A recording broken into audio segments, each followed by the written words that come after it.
pomaže Bog. Danas je 24. mart 2024. godine. Mi smo u posjeti teti Snežani Isailović.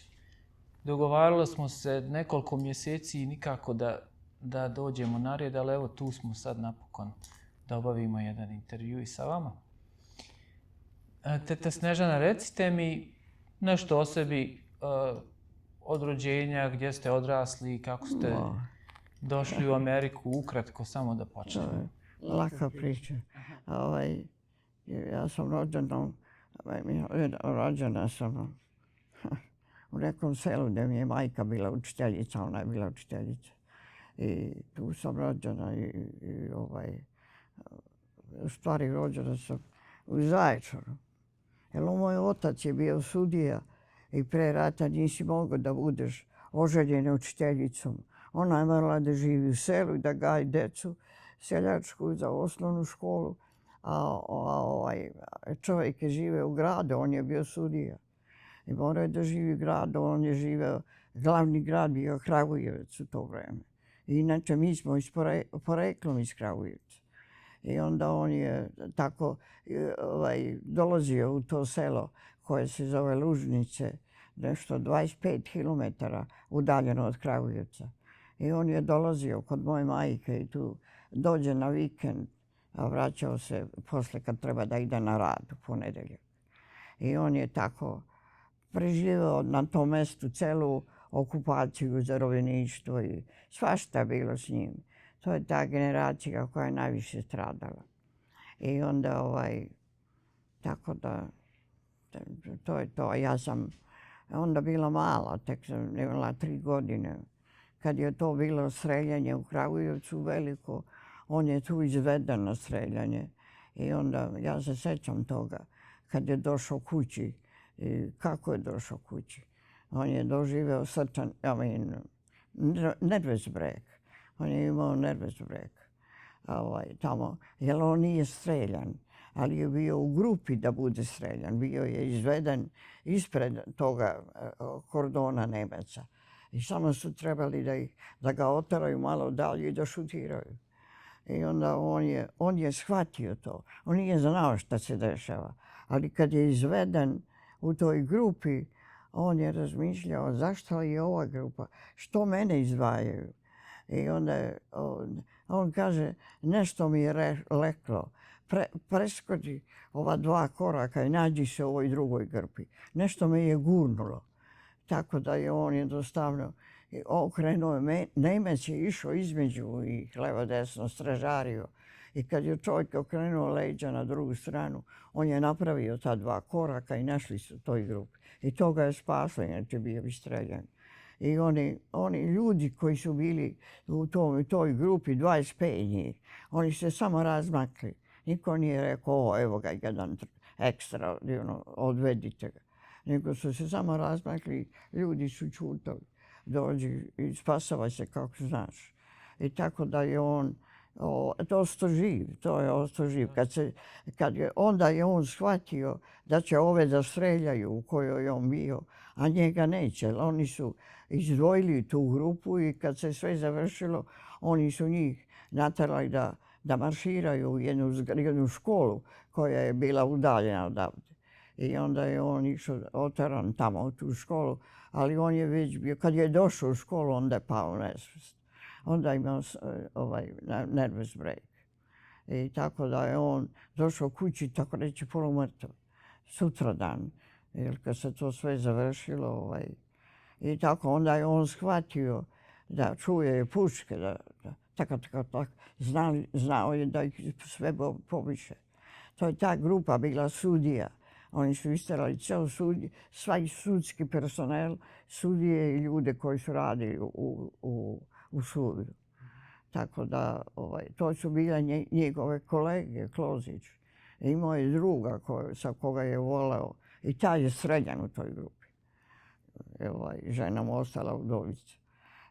I tako da je on onda tek shvatio da su streljani. A tu grupu onda su im rekli da će oni biti taoci i da će biti odvedeni u tu školu i sačuvani ukoliko se narod, građanstvo jer ostalo je dosta žena i djece, iz starog sveta. Ukoliko se neko pobuni od tog sveta, oni će onda njih da streljaju kao taoce. Tako da je on znao to. I onda čuli su puške i video je da padaju. Znao je da su gotovi. I naravno, to je dobar drug bio koji je ubijen. I to nije bilo ni malo lako. On je to preživeo teško. Ali eto, sutra dan je on došao kući. Polumrtav jedva se dovukao. Ta škola je daleko i morao da prepešači ceo grad da dođe kući. I onda je on na drugoj strani grada. I on je uspeo da se dodetura kući. Ja se sjećam, ja sam bila onda mala i tu gdje smo stanovali smo pod kiriju, taj čovjek je imao 2 djece, malo starije dečaka i djevojčicu, 2 dečaka. I oni kad su vidjeli da dolazi otac, dolazi moj otac, a ne njihov otac, oni su onda vrisnili, jao, čika puša se vratio, naš tata nije, onako kao deca. I onda su skočili na drugu stranu ograde. Ja sam to vidjela svojim očima. I naravno, i ja sam shvatila, iako tako mala, shvatila sam da je to smrt u pitanju. I onda ali on se vratio. I onda moja majka iznala mu malo slatka, malo vode da se povrati. I onda on se popio to i samo je legao u krevet i već je bio bolestan. I tako, eto, to je bilo početak rata. To je bilo 1941. godine, u oktobru mjesecu. Vrlo rano. Kako se mama i tata zvali? Mama i tata, kako su vam se zvali? On se zvao Staniša Dragojlović. Zvali su ga Puša. Staniša Dragojlović. A bio sudio u toj, ja mislim, to Sreski sud. I bio je onako dosta viđen čovjek i to sve. A šta vredi, to je sve propalo. A mama, kako se mama zvala? Ona se zvala Danica Dragojlović. Srećković, ako devojačko ime. Ona je iz jednog sela iz okoline Kragujevca, 25 km udaljen od Kragujevca. I bila je srećna da je dobila Ružnice, svoje selo, da bude učiteljica u tom selu dok traje rat. Ili je žele da se skloni, da se skloni od rata što je moguće više. I da dođe kod svojih blizu. Njene familije računajući da će da pomognu kad treba. I oni su pomagali sa hranom i sa svime. Ali mi smo manje više gladovali u to vreme. Srbi su teško bili pogađeni. Teško u Drugom svjetskom ratu. I onda i tako je počeo rat. Onda je moj otac došao kući i onda je ležao neko vreme tu i došao je doktor da ga vidi, šta ja znam. Ustanovili su šta je i ja mislim da je došao doktor. I onda se on razboleo od neke druge bolesti, nismo znali šta je. A to je bilo da je gušterača, napala ga gušterača ta. I onda je ležao, ona ga je kupala u nekom koritu napolju, ja se sjećam, sedeo je u koritu na suncu i ona je donosila vodu i kupala ga sa tom vodom i ne znam, davala mu nešto da pije za to. I to stvarno desilo se. Ta gušterača je izašla napolje. Ali kažu, dokle god ne izađe glava, to nema izlečenja. I onda kad su vidjeli da je izašla glava, onda je bilo, on je bio oslobođen, onda je ozdravio. Strašno. Svašta su ih napadale, razne bolesti. Ko je to očekivao? I tako da ona ga je negovala cijelo vrijeme, da nije bilo nje, on bi umro. I tako. I ta njena familija bila je tu i baba je slala kajmak i sir i toga je bilo u selu puno. A nije bilo za građane, nego je bilo za nas. I tako da smo tako počeli. I onda su se pojavili kasnije četnici. I četnici su se šetali kroz selo i ovi su imali, narod je imao strah od njih, manje više. Ipak to je bila vojska, ne znaš nikad šta će da ti urade. I tako da, ali sve smo to nekako preživjeli. Ja. Recite mi, kad ste školu završili i kako Školu sam dalje život završila ide? kasnije. Ja to, kad se oslobodilo, kad su oslobodili, posle, pošto su prošli Rusi u ogromnoj količini sa vojskom, oni su bili parkirani u jednom velikom placu koji je bio oko škole i oko crkve. Crkva i škola bila su zajedno. Tu je moja majka bila učiteljica i učila je 4 razreda za decu. Onda bi nije bilo za svaki razred, nego jedna učiteljica. Imam slike sve toga. I onda ona je njih učila i to, ti 4 godine smo, kažem, živjeli u strahu od raznih vojski. Oni su dolazili, uzimali hranu, šta su god našli. I onda, kad su Rusi prošli, to se sjećam dobro, jer to je bio veliki dan, kao, prvo je bila pucnjava velika, pucali su topovima iz tog sela na Kragujevac, bombardovali su prvo nedelju dana Kragujevac je bombardovan. I onda su prosturali silne zgrade i to. Ali kad se oslobodilo, moj otac je imao jednu biciklu, to mu je bilo prevezno sredstvo, da dolazi dok je pre rata. I onda je on došao, kad se završio rat, došao da nas uzme, da nas vozi nazad u Kragujevac. Teo je svoju ženu pored sebe. I onda je došao i to sećam se toga jutra, oni su išli peške pored mene, metli na biciklu. I ja sedim na bicikli i gledam malo, pa mrtav čovjek leži, mrtav Nemec. Pored puta sve živi, onako bledi, nikakvi, umrli ljudi. I ta slika je ostala meni u sećanju. Dugo vremena nisam mogla spavati noću od straha. I tako su došli su moja familija nazad u Kragujevac. Jer otac je teo da se vrati, to je bio njegov grad, on je tu radio. I onda je vjerojatno da je našao posao nazad odmah. Kad je malo ozdravio, uzelo mu 2 godine da se oporavio od toga stresa što je doživio. Ali on se oporavio za te 2 godine, zahvaljujući mojoj majci i seljačkoj hrani, da su ga hranili. I tako je on to preživeo, onda smo se vratili na toj jednoj bicikli i uzeli smo stan kod jednog čovjeka koji su oni znali. I onda smo živjeli u tom malom stanu u Vardarskoj ulici, tako se zvala. I tako da posle je bilo okej, bilo je kakvo oslobođenje, nije bilo više straha od vojske da će neko da te ubije. I tako, naravno bilo je ruševina po celom gradu, onda je moja majka organizovala to da se čiste i to mora da čiste ulice, ne vredi. I nekako su žene došle i prišle da pomogu. I tako su polako sredili malo Kragujevac. Jeste vi završili osnovnu srednju školu u Kragujevcu? Jesam, osnovnu školu sam završila u Kragujevcu, a onda je posle izvesnog vremena moj otac potrfio Goli otok. Išao je na Goli otok je bio, na Golom otoku. On je bio za Ruse, tako mogu da kažem. Jer mi smo vidjeli svu tu rusku vojsku i on je razgovarao s njima i moja majka je razgovarala s njima, mogli smo da se sporazumemo ruski i naš jezik. I onda je shvatili su da su nas oni akcijali oslobodili. Odeve njihova armija, koje daje, ali neko nas je oslobodio.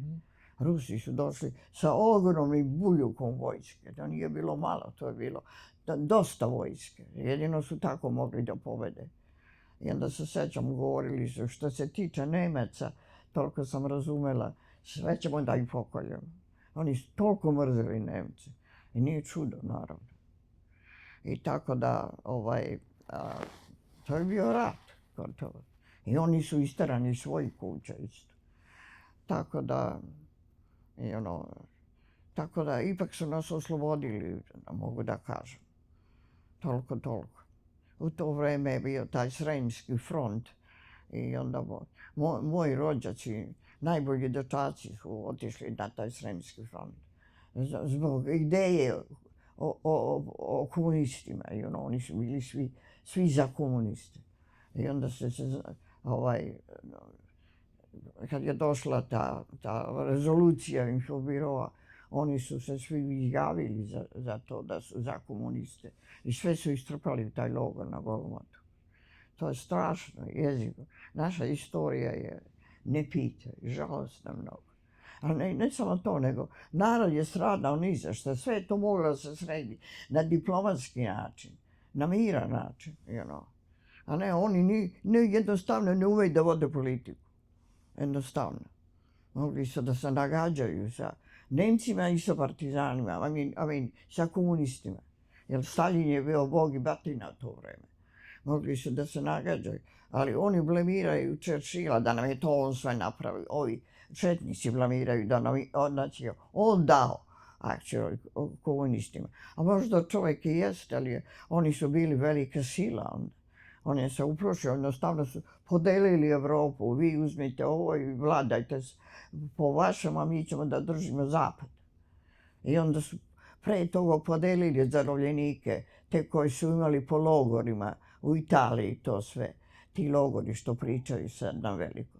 Oni su jednostavno njih razdelili. Ako si za Tita i za partizane, idi nazad. Ako nisi, to su ovi pronašli. Taj što vi ste nama malo pitali. Ti ljudi koji su već živjeli, koji su već znali našu politiku i koji su bili pod kraljem, ali oni su znali šta treba da pitaju, ko je za koga.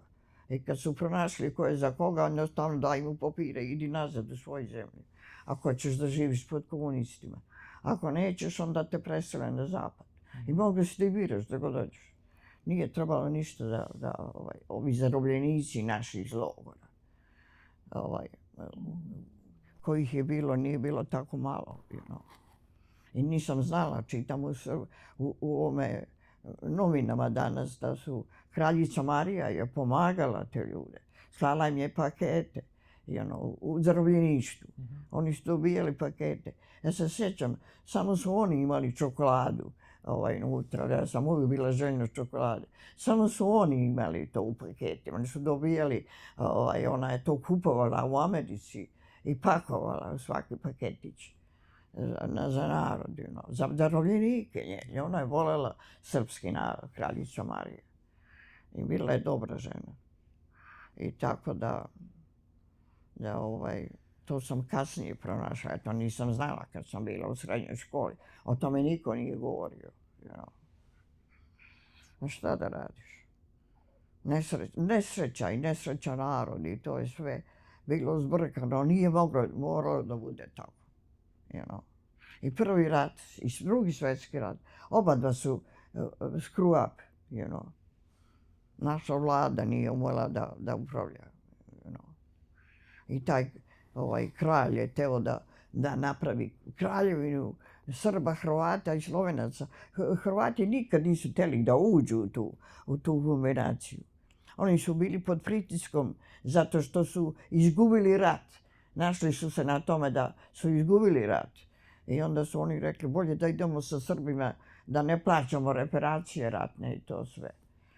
Inače, oni nisu volali. Taj Vojvoda Mišić, on je išao pre toga u Hrvatsku da vidi kakva je situacija. I tamo je video čovjek da oni nisu želeli da uđu sa nama. Nisu imali namere uopšte. Ali eto, našao se tamo neki odbor, ne mogu da se setim ko su sve bili ljudi, znam, ne mogu da se setim samo sad. I onda su oni dogovorili se da uđu u tu zajednicu, stvari niko i nisu ni pripadali. Mi Srbi smo posebno, imamo posebnu religiju, imamo posebne običaje, nemamo nikakve veze sa Hrvatima i sa ovim katolicima. Oni imaju svoje ljudi i običaje. I nam ne trebalo to. A recite mi, je li vam se otac vratio živi sa Golog otoka? Jeste, vratio se živ, bio na Golom otoku 3 godine. On je najteže onu prvu turu izdržao, gdje su ih najviše mučili. Tamo su ih ponižavali, šta im nisu radili. On je jedva ostao živ, teo da se ubije 5 puta. Uvijek je govorio da nije bilo mene, ja sam bila onda tinejdžer. Da nije bilo mene, on bi razbio glavu prvu stenu na koju naiđe i završio bi život. I to zadržalo ga, zašto ima 15-godišnju čerku, veliko dete, žao mu bilo. Izdržao. Ima je, moja mačeka imala i malog sina, rodio mu se, ali nije se rodio. Posle rata se rodio Laca. Laca se rodio 9 godina. Posle rata, ali pre nego što je otišao na Goli otok. No, nije 50. godine se on rodio. Već je bio Goli otok prošao davno. Tata se vratio 53. 50 je otišao, 53. se vratio. Ja. On je jedva izdržao, jedva je došao živ kuće, ali pušten je. Pušten je s tim da ne sme da kaže ništa, gdje je bio i šta je radio i koliko je bio duo i koga je maltretirao. Nijedne jedine reči protiv komunista. On je smeo da otvori usta kad je se vratio. Jer su mu rekli, ako budeš govorio suviše, vratit ćemo te nazad. I on se bojao od toga da ide ponovo. Ja. Kvoli izdržao sam jednom dosta više. I tako da, ali eto, njemu sam, što kažu, spasla život. On je računao, imam to dete, ako umrem, ostaće ona siroče potpuno, jer nisam imala majku. Moja majka umrla kad sam imala 10 godina i on me je odgajao, otac. I onda je rekao, ostavit ću još jedno siroče u životu. I vratio se zbog mene. I tako. Kako ste vi došli u Ameriku? To je priča posebna, to posle sam se udala, lako je posle. Vitomir je bio da radi ovde u Baltimoru i onda je radio, on je živeo, 5 godina je živeo u Baltimoru, kao momak, kao mlad čovjek. I radio u jednoj fabrici i on je bio dobar majstor, kao Viktor ovako. I onda je on radio tu i onda on je teo da oženi Srpkinju. Samo Srpkinju i ništa drugo. Imao je puno devojaka, raznih švajcarskinja, Parižanka, all kind of girls. And on je bio inače veliki švaleraš, brzo se sklopio sa ženama. Ali on je video sve te žene i bio s njima i rekao je dosta mi je ovog šljama. I ustanovio je da su one sve loše i da jedino treba da ide da se vrati kući, da uzme neku svoju ženu otuda, da dovede. I kaže, kad psuje majku, da ona razume šta ja kažem. I zato je došao u Jugu. I otac mu je sredio celo venčanje, njegov otac. Je li on iz Kragujevca? Je li on iz Kragujevca? Nije, on je iz Obrenovca. Ali imala sam, ja sam posle se preselila da živim u Mladenovac. Moj otac je izgubio tu službu kao povratnik iz logora, sa Golog otoka. Nije mogao da dobije više mjesto sudije u Kragujevcu, nego su mu rekli, ipak su ljudi dobri. Rekli su mu, ok, idi da radiš u Mladenovcu, u opštini. Dali su mu mjesto da bude predsjednik opštine. Nije predsjednik, nego nešto. Pravna služba, on je bio dobar pravnik. Pravna služba u okviru opštine Mladenovac. I dali su mu da upošljava radnike, prosvetne radnike. On je ih sve uposlio u Mladenovcu u gimnaziji. I onda tako da mi smo tu živjeli u Mladenovcu. Tako spao je iz Kragujevca iz velikog grada, u tom slučaju bio veliki lep grad. I uvijek mi žao što smo morali da napustimo Kragujevac. Cela familija. I on i prvo je njegov brat premešten i ne znam zašto, a onda je došao moj otac na red. I onda su njega prebacili. Rekli su da je moj otac dobar, podoban, sad komunistički, on je kao prevaspitan u duhu komunizma. Oni su njega kao prevaspitali. I sad je on ok, ali ne može da dobije nikakvu drugu službu nego da ide u Mladenovac, u manje mjesto. I tako smo to uradili. Došli u Mladenovac i ja sam u Mladenovcu završila srednju školu. I tu vam je budući svekar, jel? I tu je budući svekar našao se On vas odabrao, jel? nekih naših prijatelja, jednog starog čoveka. I on je, taj je bio prijatelj moga oca i taj je bio na Golovodu. I onda su bili dobri prijatelji i mi smo odlazili kod njih, oni su dolazili kod nas. I taj čovjek je imao ženu. Oni su stariji ljudi.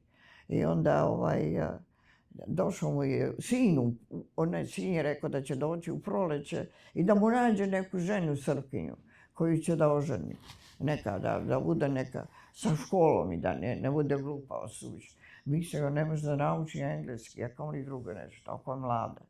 I onda je taj moj tast me našao i kad me video, odmah je rekao, jo, ti si lepa devojka, slatka, bi li se udala za moga sina?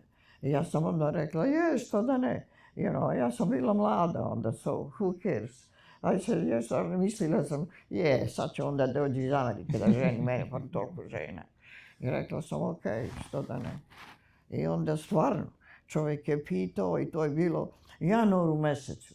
A Vitomir je došao u sredi juna mjeseca, kasnije, I onda, posle što kažu, nastala ljubav na prvi pogled.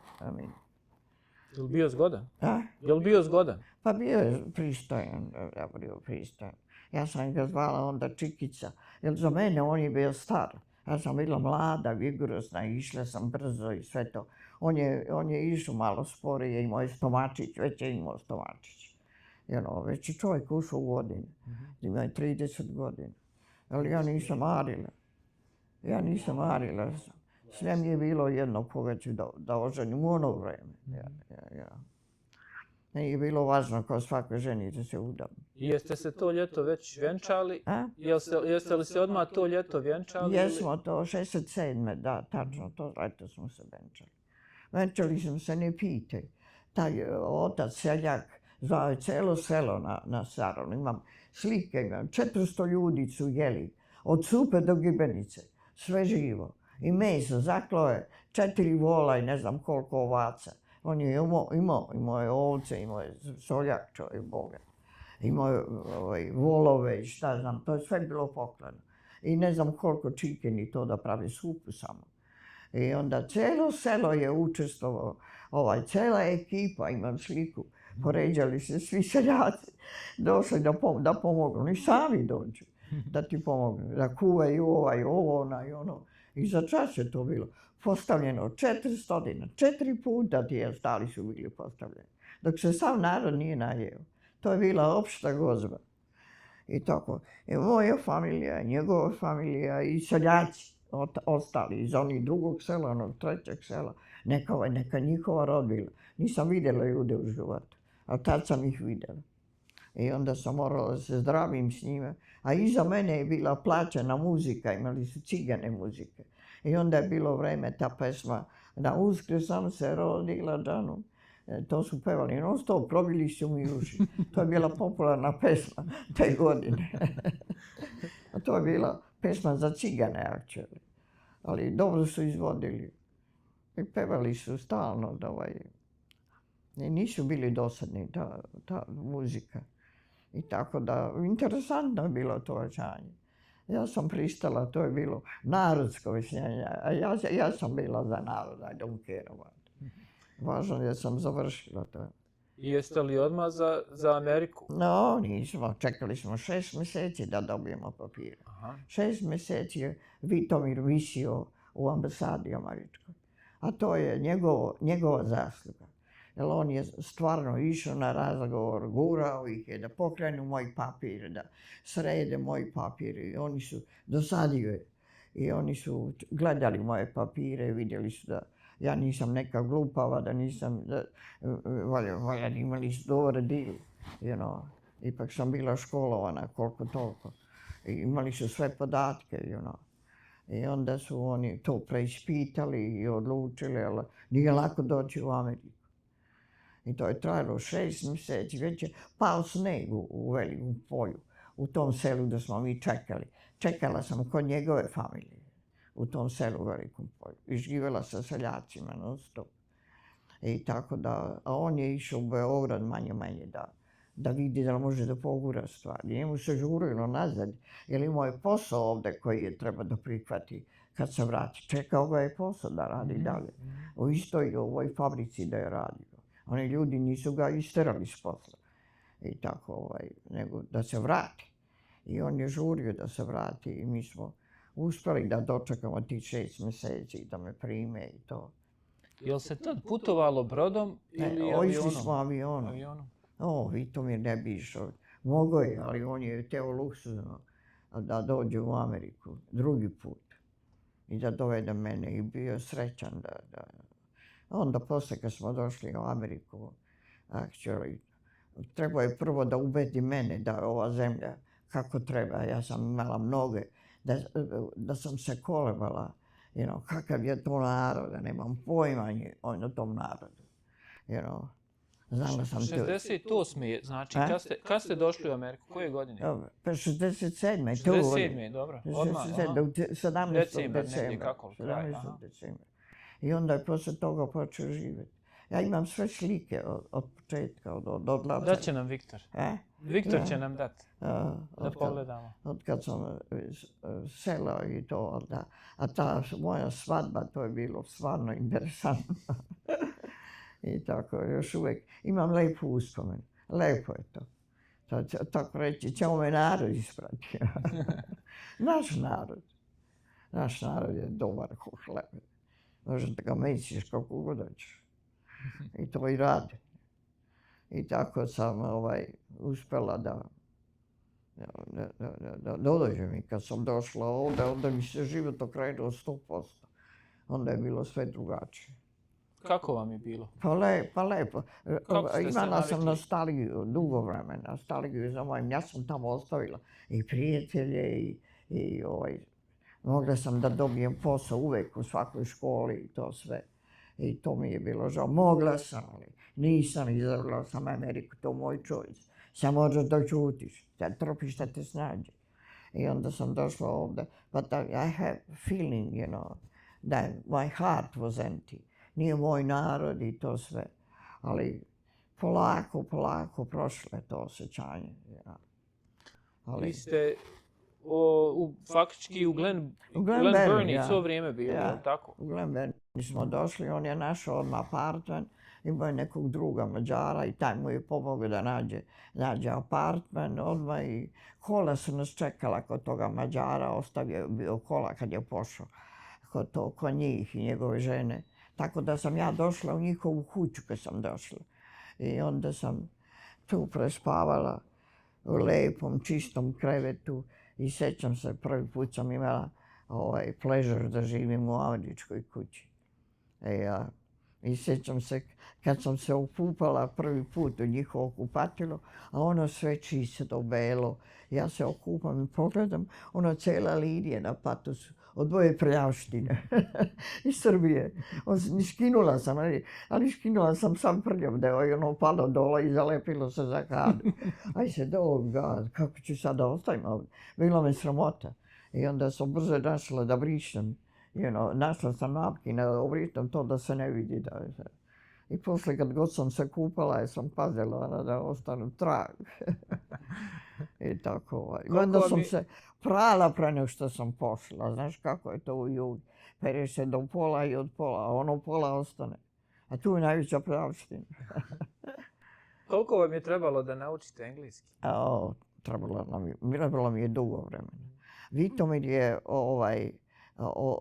išao na posao popodne i ja sam bila sama, a on je popodne. I onda je rekao, doneli smo lekcije, engleski 100 lekcija.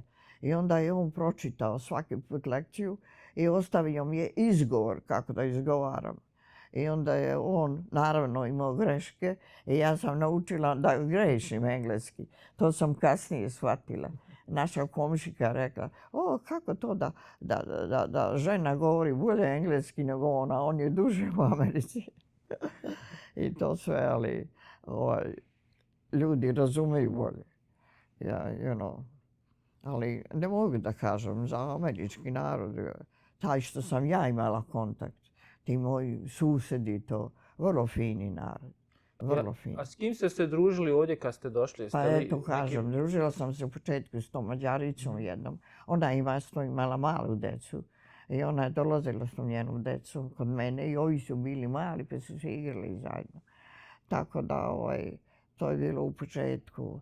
A kasnije sam bila s njom neko vreme i onda malo po malo, dok nisam našla moj narod. Kad sam našla Srbe, onda sam se odvojila, lakše mi je na svom jeziku. Preko crkve. kroz crkvu, jel? A? U crkvi ste U našli crkvi, naše da, u ljude. crkvi sam našla. O boj, kad sam našla prve Srbe, to je... Gdje ste našli crkvu? Gdje je bila ta crkva? Pa da nije bila crkva, ali mi smo došli, nama su rekli da ima crkva srpska u Maklinu. Rekli su mi, hoćete komunističku crkvu, tako su zvali tu crkvu, Amerikanci. Ima u Maklinu jedna, ne znam kako su oni znali, ali to su tako ustanovili. I mi smo rekli, ok, ajde da provedemo, da nađemo to. I onda smo jednog dana lepo se digli, poveli malu decu zajedno s nama. I onda to je bio dug dan da nađemo crkvu. Prvo smo lutali da nađemo. Pa na kraju smo uspjeli da nađemo crkvu. I posle toga kad smo našli crkvu, onda smo mislili da smo spašeni. To je bilo posle. Pa uzelo nam je 2 godine dok mi nismo to pronašli. I kad smo pronašli crkvu, onda je to bilo kao spasenje. A lakše ali nije bilo. Nije bilo Srba onda u to vreme. Nije bilo nikog da govori srpski. Mi kad smo došli u tu crkvu, oni su svi govorili engleski. Onda meni sasvim je bilo svejedno. Ja sam već bila navikla na engleski. Nije to isto kao da sretneš svoj narod. I tako, ali... Sreli smo, ne sjećam se ko je bio prvi da je došao u tu našu crkvu. Ja mislim da je to bila ona boba i jedna boba, posle smo ustanovili da od žena od onoga Stamenkovića. I on je bio u crkvi. Oni su bili jedini Srbi, pravi Srbi. Ovo drugo sve je bilo pola i pola. Govorili su pola engleski, pola... Stojković i Stendiši. Stendiši, da. Stendiši su govorili malo, ali nisu govorili tačno srpski, nego oni su govorili taj starinski srpski jezik, koji smo mi već zaboravili, ne savremeni jezik. Tako da teško je bilo sporazumeti se s njima, ali mogla sam koliko toliko da se razgovaram. Ja. Stendiši i Stolkovići. Stolkovići su nam bili neighbors u Glenberni. 5 minutes od naše kuće. I tu smo se našli u crkvi u Washingtonu. I oni su bili srećni da imaju nekoga od Srba. Nije važno, njima nije važno da si Srbi. I tako smo se počeli da družimo onda kad smo otkrili njih ovde. I onda smo mi našli zajednički jezik. Ja. I tako onda je bilo lakše da smo imali nekakav neighbors, Stolkovići su bili stvarno fair prema nama i u ponašanju i svemu. Onda smo gajili zajedničko kokoške, kupili smo chicken male pa smo gajili za Uskrs. I tako svašta smo radili. A gdje ste ih držali? Držali ih u kući dok nisu malo porasli. I u jednoj kutiji velikoj. I oni kad malo porasteš, počeš da čeprekaju i da izlaze napolje, da se šetaju po celoj kući. I ovde pupo, onda. I meni se dosadilo to, onda sam ih istrala napolje. I ja nisam. Napravili smo kapez mali napolje. Vitnoid je to sve sredio da oni budu okej. Čuvali smo te piliće, računali smo kad malo odrastu mi ćemo da zakoljemo i da kuvamo supu. Našu piliću supu pravo, bili smo željni toga. I onda tako je i bilo. Kad oni porastoše malo, pa nije im dosta što sede po mom celom dvorištu, bilo je veliko dvorište, nego idu kroz ogradu, kroz kapi, idu u susjedno dvorište. I tamo ih je dočekao dog. Ljudi su imali kuće i ja ih je zaklo. Jedno dvoje. Eto supa. Bilo nam je žao, ne pitaj. Ali probali smo da gajimo chicken. Ne može to ovdje. Došla mi je posla inspekcija i rekli su da ne mogu da imam. Ni male, ni velike, nikakve. Nego da spomenemo kad su vam se djeca rodila i da im Deca su spomenemo nam se imena i rodila sve. 68. tako. 68. sam rodila djecu. Dana, I 70. rodila, dana. 70. Viktor je stariji, Danica je... Da, Viktor je Jel ona stara. Danica, jel tako? Ja, Danica. Danica, ona je 2 godine mlađa od Viktora. Ona je 2 godine mlađa. Ali to je bilo posle, kad sam našla John Hopkins.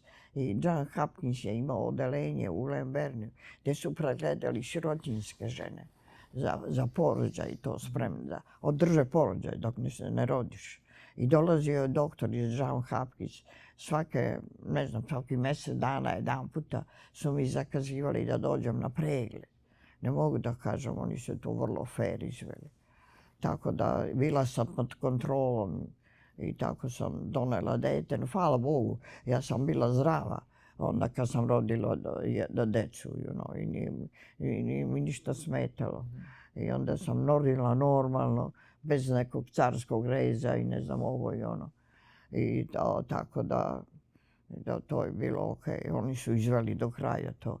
I nismo trebali da platimo neki $500 i Vitomir je platio samo za porođaj, da izvuku bebu napolje.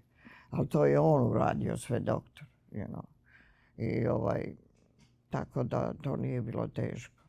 Naravno bio je težak porođaj. Mučila sam se 22 sata.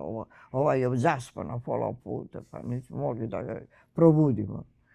Ali imala sam bolove, naravno, nije lako poroditi se.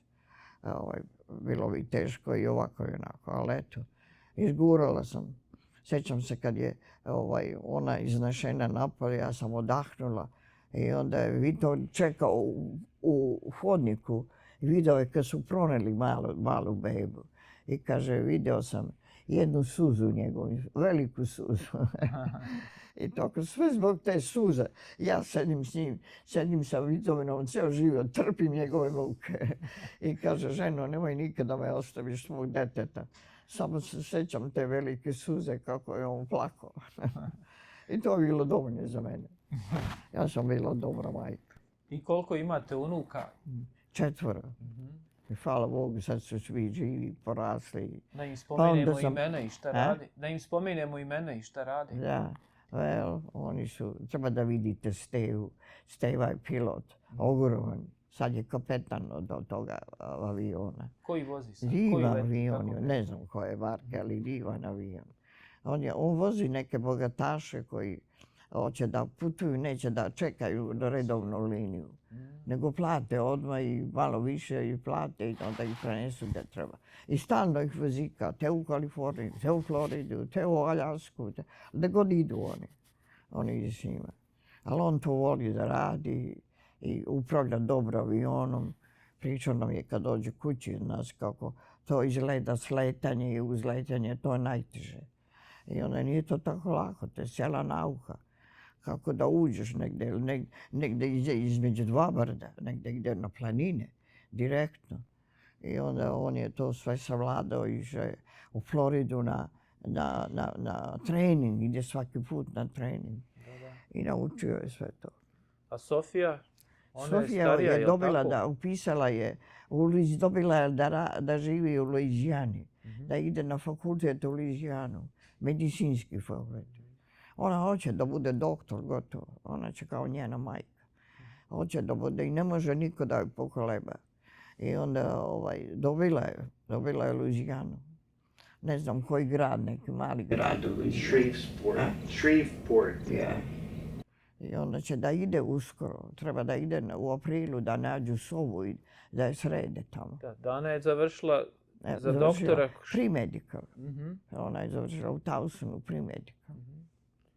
Ima degree od toga. Viktor je naslijedio, preuzeo od oca...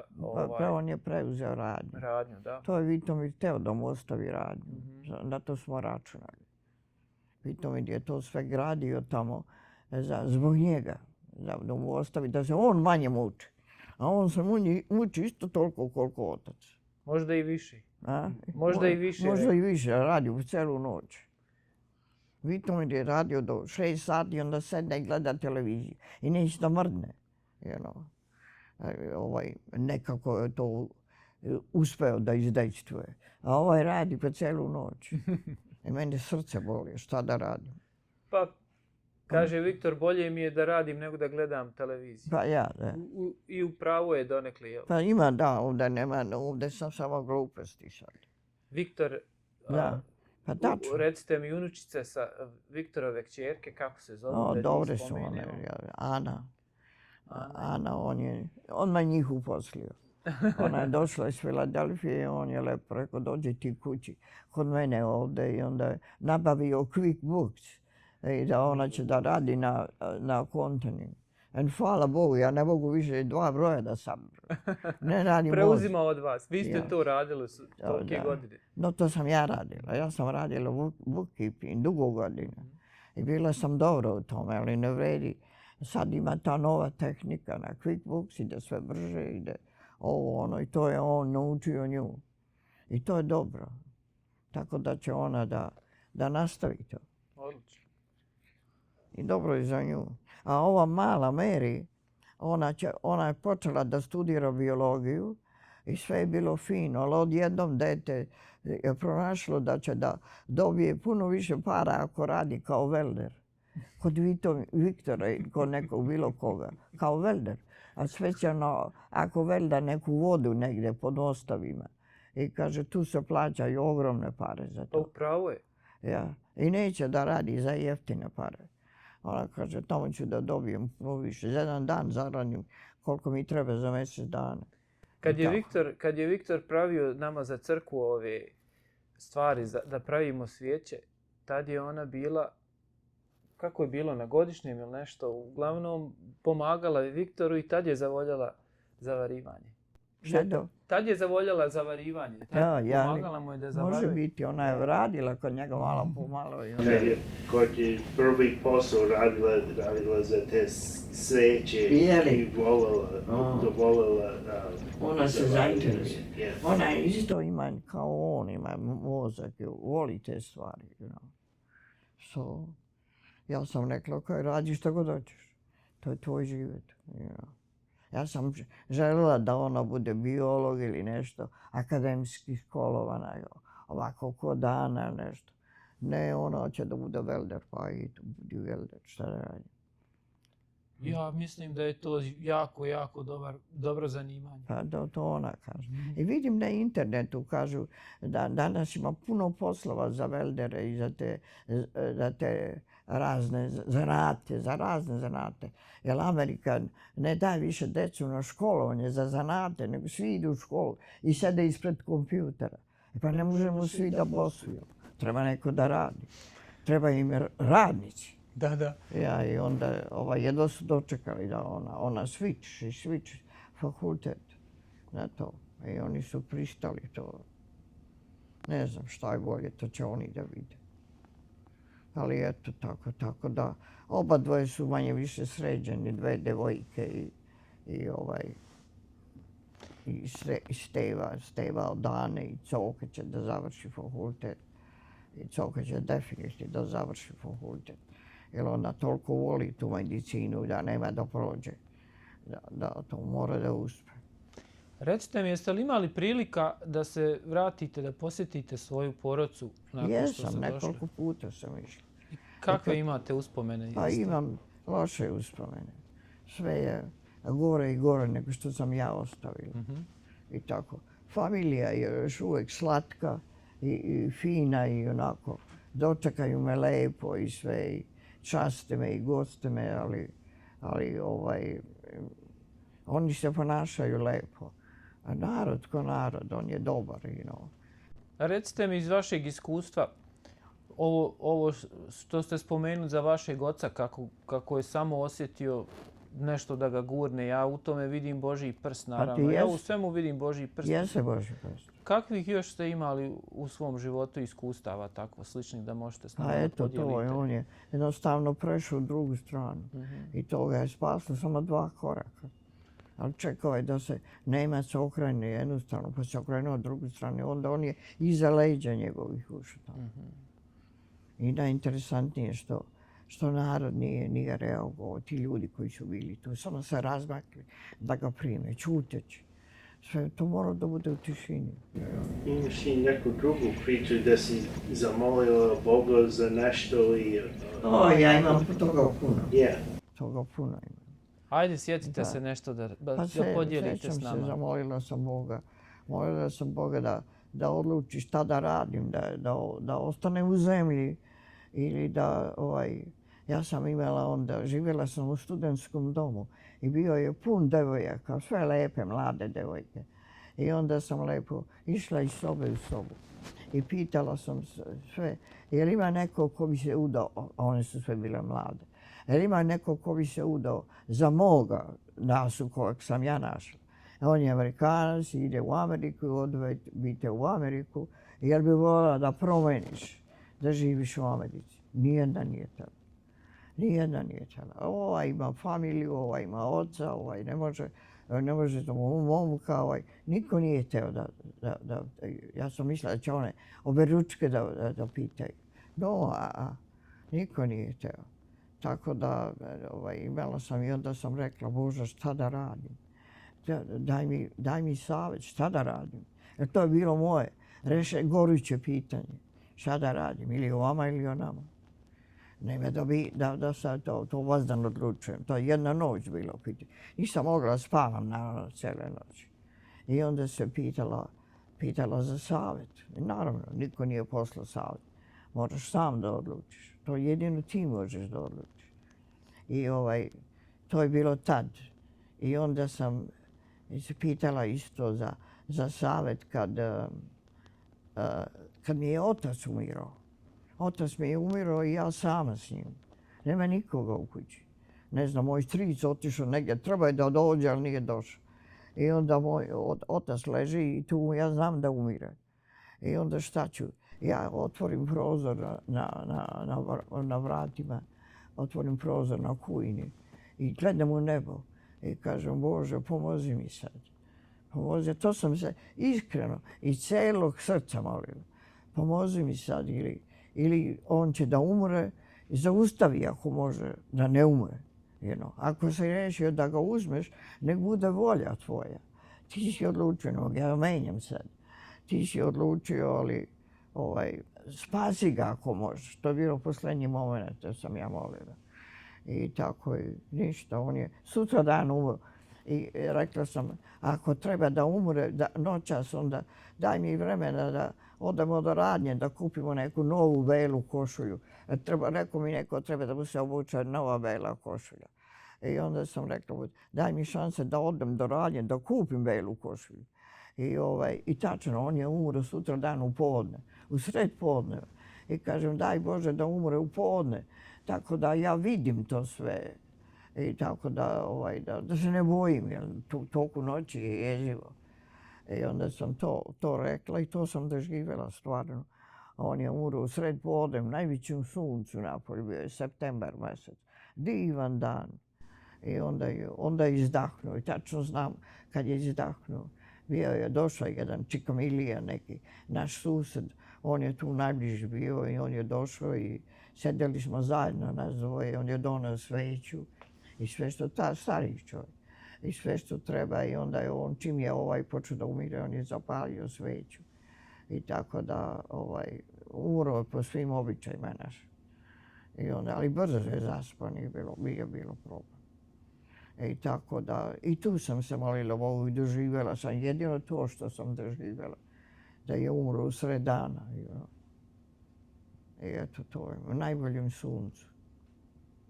I tako jedino to, ako ima nekakve veze. Ali ko zna, to su sve lake stvari, idu brzo, odjednom. Jednom se to desi.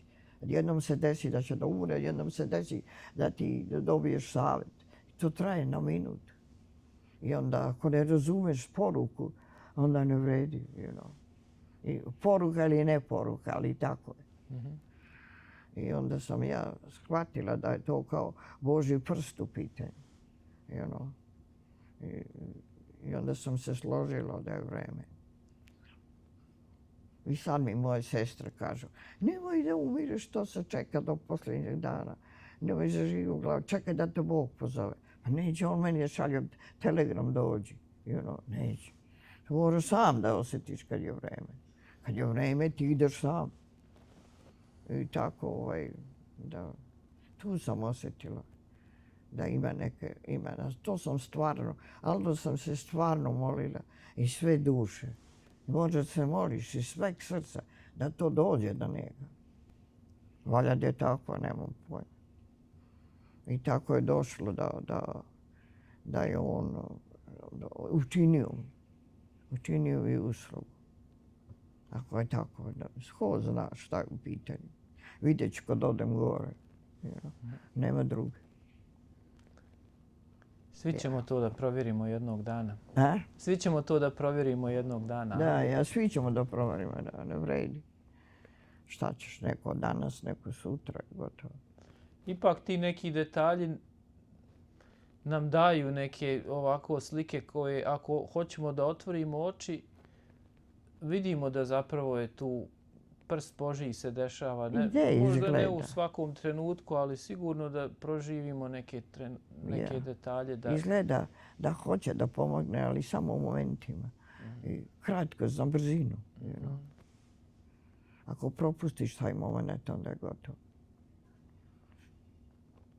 Vidjet ću. Bog te pita, ne znam.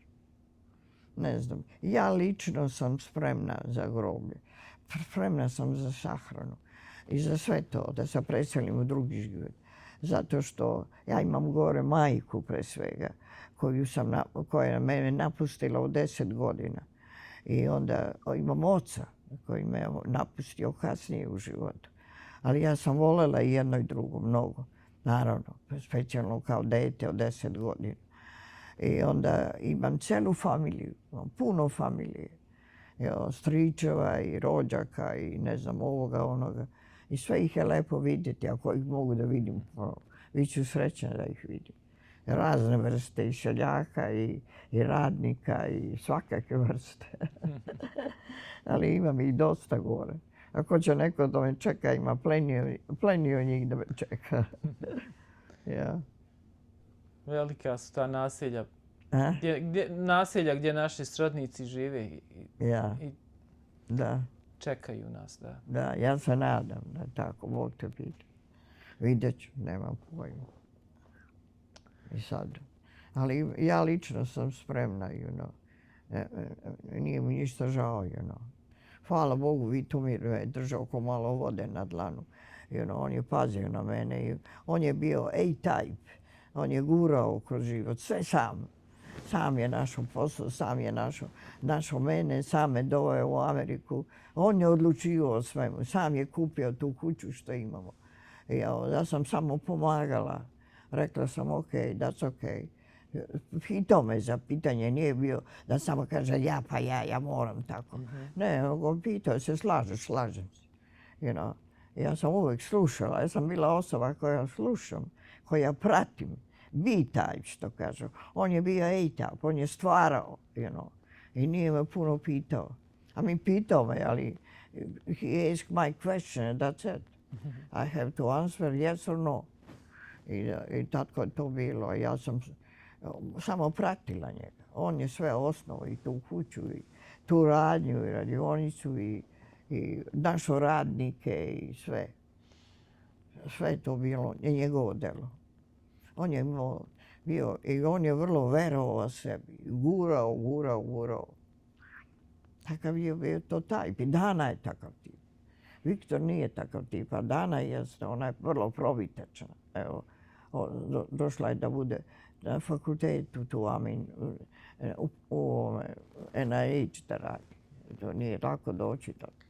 Ona nađe i veze i sve da šta treba da... Vitomir je se razbolio koje godine? 88. 88. Mladi umro. Relativno mladi umro. Ja. Od raka, jel? Od raka na pankreasu. Onda se to nije lečilo. Imali su neki lek, ali to je bilo sve slabo. Ja. I to je doktor u Floridi pronašao da je on. On je ležao u Floridi jer je voleo toplu klimu. On je voleo Floridu. Voleo je da živi tamo u toplu. I mi smo sve uradili da mu učinimo da mu bude prijatno, kao meni što sad čine. I kad je bio tamo u Floridi, došao otac Zabenica u posjet, došao otac Miliša u posjet i došao otac Lazarević u posjet. Svi tri popa. Svi su ga sahranili kako treba.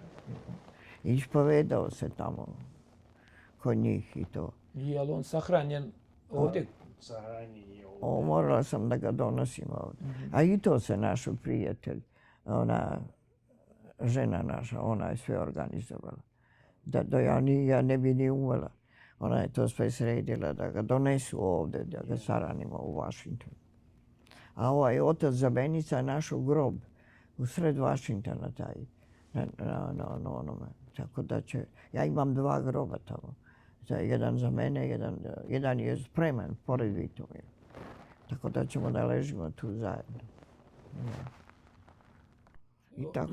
Recite mi, evo već, ne znam, preko sat vremena pričam.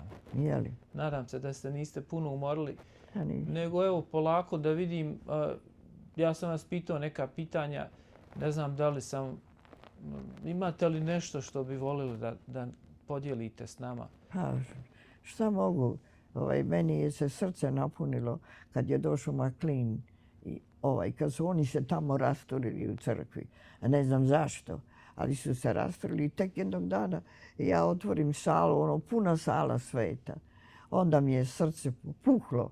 Toliko sam bila srećna. Kažem, hvala Bogu, ima Boga. Pre toga je bilo samo par familija. Samo par familija, mogu si da računaš. Blanš familija. Ja treba da pomenem i Blanš Tolković. Ona je bila katolkinja, nema veze Italijanka. Njena sestra išla u None. Ona je zbog muža, on je bio pravoslavan. Ona je okrenula na našu stranu. I svi su radili su baš pošteno. Onako kuvali su isto kao na manju količinu, ali su kuvali stalno. Njihova jela, fish file i šta ja znam te stvari. Bili su ukusni ručkovi i onda. Oni su to aranžirali. Ona i Stendiška ševa žena. I ona je prešla, ona nije prešla u našu religiju, ali ona je radila za muža isto kao da je prešla. Oba dve su bile jako dobre. I matora Stendiška, majka od Stendiša i otac. I njih se sećam, oni su bili živi onda i oni su pomagali u početku.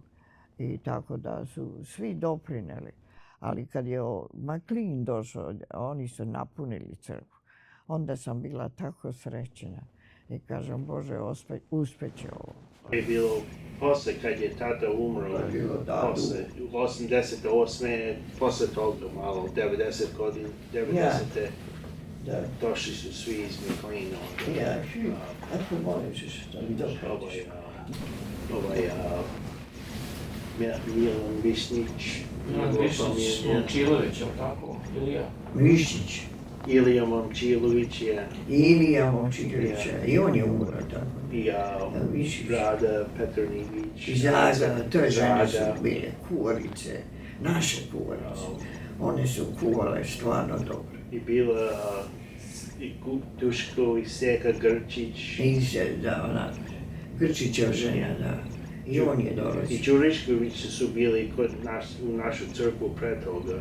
Da, i oni su dolazili.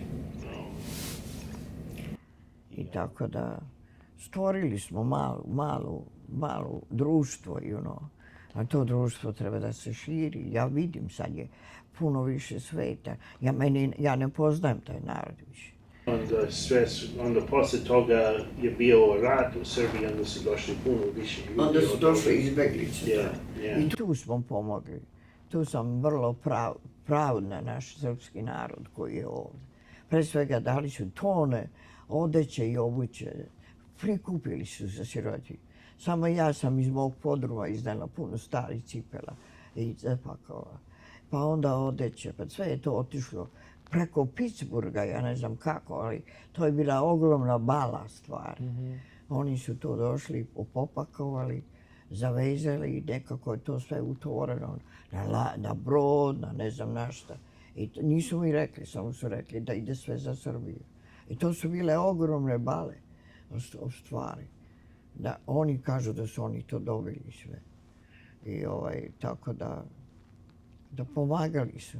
Ali što sam ja pravda, kad sam se posle vratila u crkvu, koga god pitam, ili našao posao tih izbjeglica, oni su jedva govorili engleski. Ali oni su mi rekli da su svi našli posao. Ovaj radi onda, onaj radi onda, čiste i ne varaju. Enaj se, o Bože, narod pomaže, vidi, srpski narod. Jednom drugom pomaže, da im nađu posao. Nije to lako naći posao nekome u Americi. Ali eto, našli su. Svako ime su došli, Rajići su došli. Rajići, da, Rajići.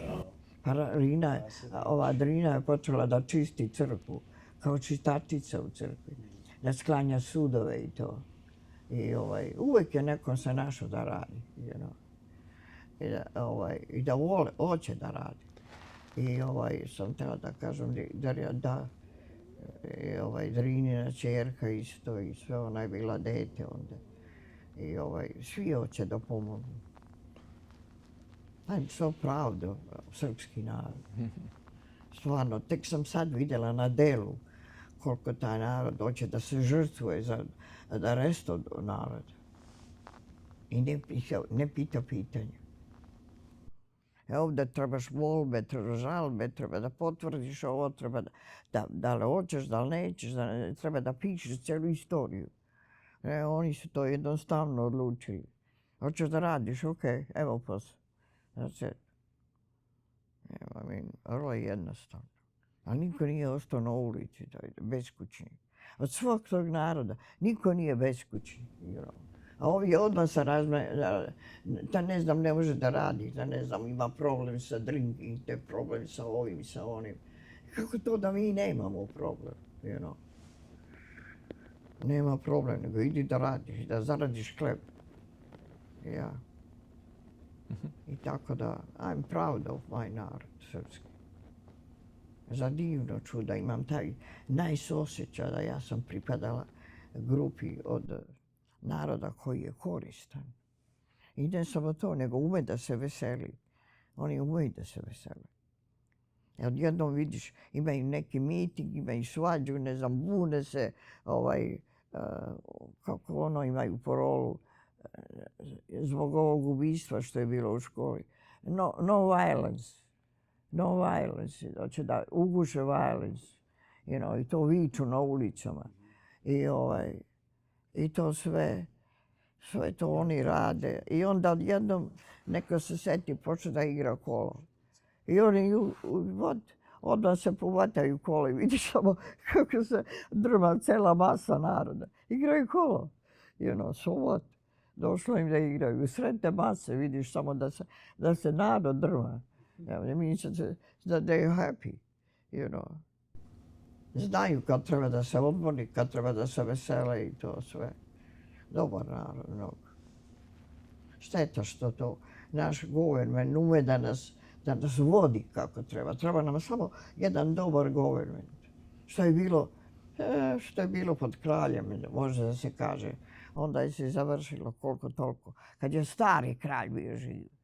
I onda je išlo fino, Oni su slušali njega i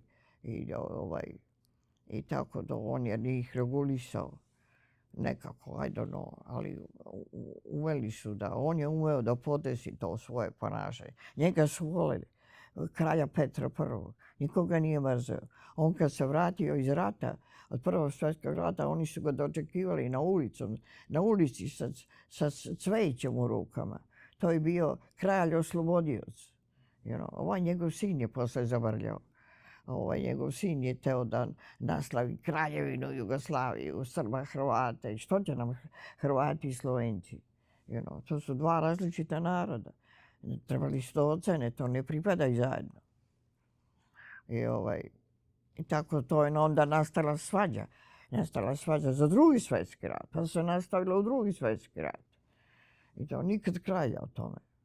Kako on ume da se dogovore, pa lepo da se razgovaraju u parlamentu. I danas znanje, što mora da se svađaju stalno. Stalno prete jedno drugo. Ti si ukrao ovoliko, ti si ukrao onoliko. Ma zaboravite za to, za krađe. Ma šta da im radimo? A? Ma šta da im radimo, nego hoću da vam kažem, da vam izrazim zahvalnost što ste vi bili dio te organizacije koja je, dobro niste bili tu kad je crkva osnovana, ali ste sigurno bili tu da je preuzmete i da je njegujete i da je predate nama, tako da eto mi danas imamo crkvu koja je živa i koja, da vas nije bilo, eto da znate da smo vam zahvalni za to. Ali ne samo mene, bila je tu, dosta je Stendićka pomogla, žena njegova Stendiša, on je umro. I Stolkovićka isto.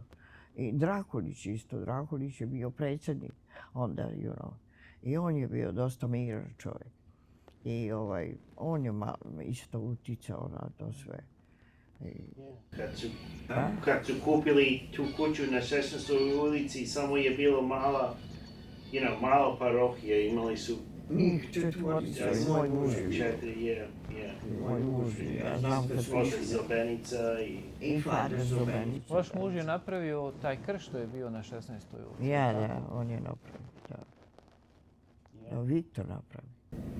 To je on napravio. Ne, nisam ja. Tata i George Stoković su napravili. George Stoković. Viktor ga sad, to su ovi što su kupili tu kuću na 16. ulici, našli taj krst negdje na tavanu. I onda su zvali oca Vasilija i rekli, sazvali smo, hoćete li krst? Kažu on, hoću. I doveze krst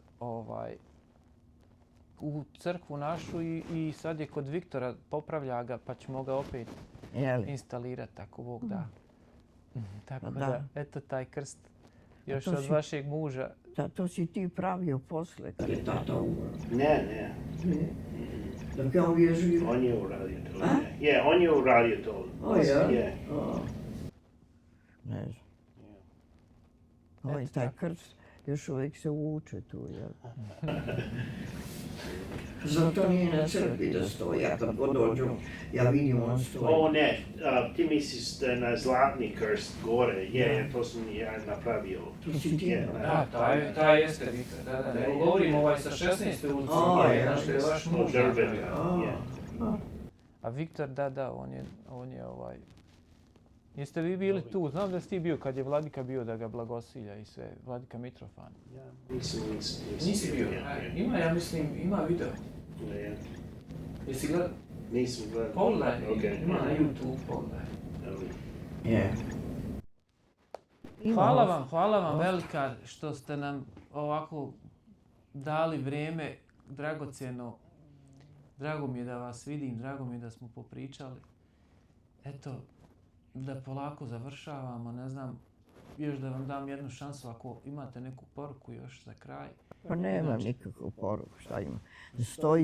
Stojite samo u zakonima srpstva i istorije naše i to sve. I to će biti dobra poruka ako se držite toga i mislim, ne treba da se suviše izdvajate od drugih naroda, ali treba da se držimo naše istorije. Onda ćemo da uspijemo. Ne možemo da idemo sad sa katolicima i da se mešamo sa nekom drugom nacijom. Ne, mi smo Srbi, ostaćemo kao Srbi. Mali, ali imamo svoju istoriju, imamo ogromnu istoriju za sebe. Samo Prvi svjetski rat, pa Drugi svjetski rat, pa sve to. To je istorija krvava. Treba da se držimo toga i da živimo tako sa time. Ali naš narod zna šta je pravo, šta je krivo. Zna kad greši, kad ne greši. To je u nama ugrađeno. Tako da, ugrađeno je barem u mojoj djeci, moje djeca znaju. Okej. Odlično. Okej, pa hvala još jednom.